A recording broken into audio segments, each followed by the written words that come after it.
Alright, welcome to the Ironwood Gym. Today, I'm going to do the first product review that we have done here at Ironwood Strength. And there probably won't be too many more coming out in the future. It's not something that I really get into, but this piece of equipment deserves it, and I'm going to put out 2 more videos on this piece of equipment as well. This is the elitefts Glute-ham Raise, and this is they have 3 or 4 different models. This is the Deluxe model. They have one higher end model, which is the collegiate model, and then they have 2 different scholastic versions, which really the only difference between those 2 versions is one has a split pad and one doesn't. But this is the Deluxe model, and when I went shopping, I've had it for about a year, probably right at a year. When I went kind of shopping for Glute-ham Raises to figure out what I wanted, I didn't even bother looking at any other company. Okay, the only company I looked at was elitefts, and it didn't take me long before I decided on this one. I've used a number of different glute hams. Okay, I've used, of course, the elitefts. I've used the Rogue. I've used Powerlift, Hammer Strength, and probably several other ones that I don't even know what brand they were. This is by far the best. Okay, and there's some things I know a lot of people are gonna get on it about the price, and well, it's not worth it. You can't do very much on it. Well, one, it is worth it to me, and as far as what you can do on it, which will be another video, there's quite a few exercises you can do on this. So dismissing a Glute-ham Raise because you can only do Glute-ham Raises on it is absolutely absurd. That's just one exercise you can do on this. Now, for the Glute-ham Raise itself, the actual Glute-ham Raise, which I'm not going to go into detail on how to do a Glute-ham Raise in this video, that will be another video. So there you have it. There's my 3 videos: product review, a video showing all the different exercises or many different exercises that you can do on this, and a video detailing the actual Glute-ham Raise and how to do it and why it's important. But the Glute-ham Raise is a great exercise for developing the hamstrings. In fact, in my opinion, it is the best exercise you can do to develop the hamstrings. And I know all the body weight connoisseurs out there are going to get on me and say, well, the Nordic curl is better, the razor curl is better. I can explain why that they're not. But we're just going to leave it at that for now. They're not better than the Glute-ham Raise. The Glute-ham Raise is superior for building hamstring strength across the population and the athletic population in the strength world. And it's also probably beyond a barbell and a rack and weights, which are essential to any gym. It's probably the best thing you can do to build your squat and potentially even your deadlift. But to me, more so for the squat. So again, not going to get into the exercise in this video, that'll come later, but this piece of equipment is extremely valuable. So why is it better than the other brands? I think the biggest thing for me, one, if you have a brand that has the roller here for this pad, it has a roller so it actually turns, there's 2 things wrong with that. One, you're actually making the exercise easier. We don't want to do that. We don't want to make the exercise easier. We want to make it harder in the sense that that difficulty is building your hamstrings more. Okay, so the roller, that's the first reason the roller is bad. The second reason is safety. If you're doing something besides Glute-ham Raises, if you're doing an ab exercise, which you're sitting face up, the rollers can still turn. Okay, so once you take your feet out of these off the toe plate and your feet are loose, if you're not holding on to something, you're going to go backwards. And I've had, over the years when I was coaching, I've had 2 athletes do that, each at different schools, several years apart, but 2 athletes pulled their hands out, pulled their feet out without having their hands holding on to anything, and they went backwards. One girl ended up completely okay, smacked her back pretty good, but was fine.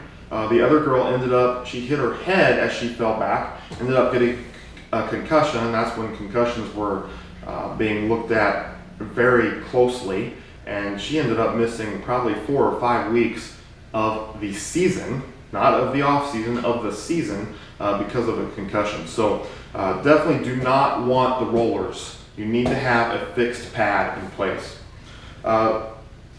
Looking at some of the other brands, if you can get into a glute ham and you can knock out 10 to 15 reps the first time you've ever used it, it's too easy. All right, and it's built in a way to make the exercise easier and more comfortable and not to get the most out of it. So what elitefts did, and this is many years back, if you can see it in the video, I'm not sure how well you can see it. This pad is actually sitting at an angle, okay? It's not sitting flat. And don't ask me how that changes because I'm not an engineer, but it does change the difficulty of the exercise quite a bit. So whenever you're trying to pull yourself up, utilizing your hamstrings, it's actually making it more difficult. Your hamstrings are having to work a lot harder and therefore become much stronger in doing so.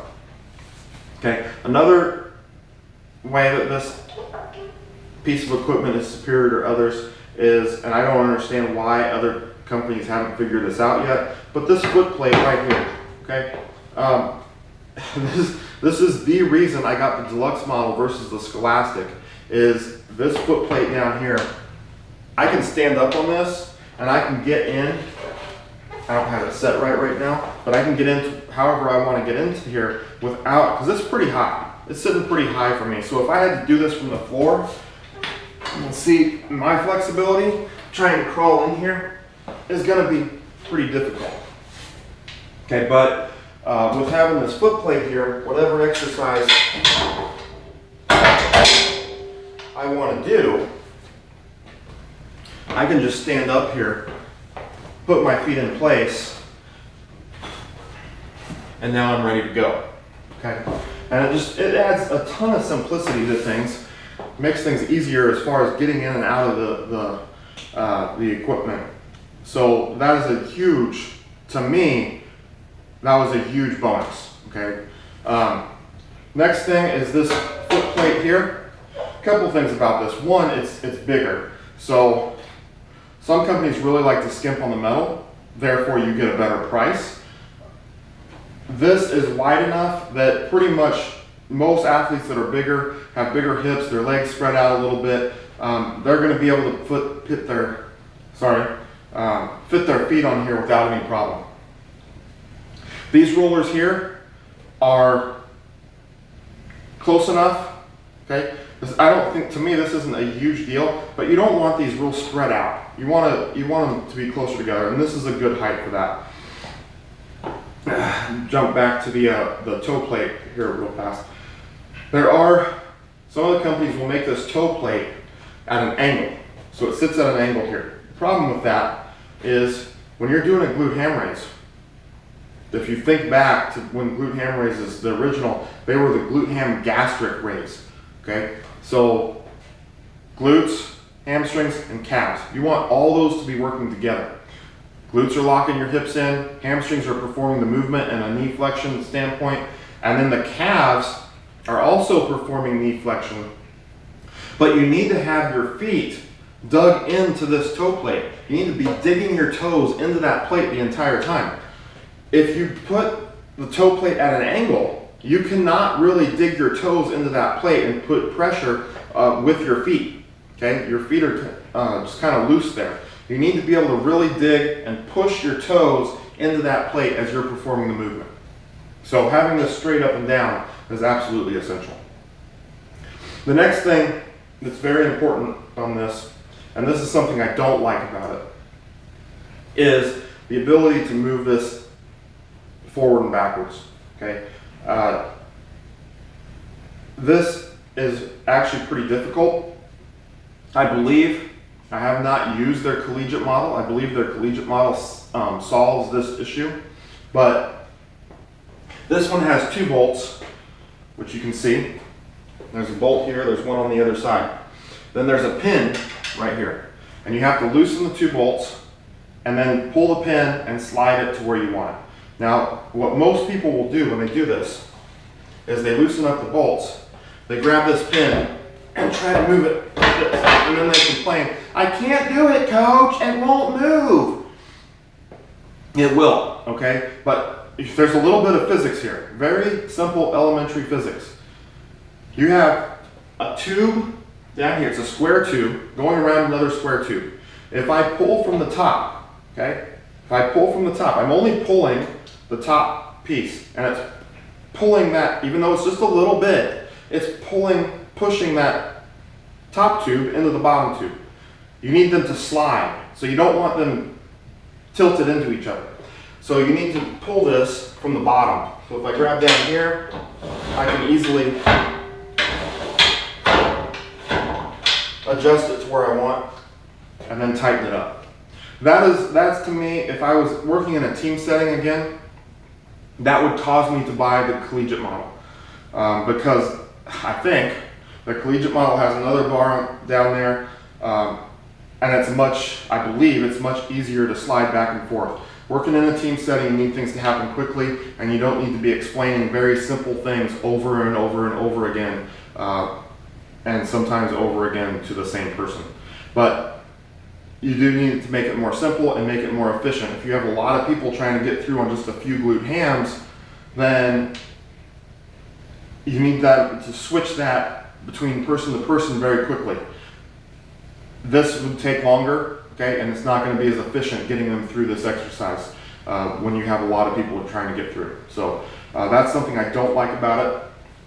I also have, and you wouldn't be able to see it in the video, this actually comes with band pegs. So if you like having bands for your glute ham raises, for back extensions, for abs, it actually has 2 band pegs that are on the bottom that you can hook bands to and do your exercises with that. Now I personally, for me, on those exercises, I really don't mess with bands much.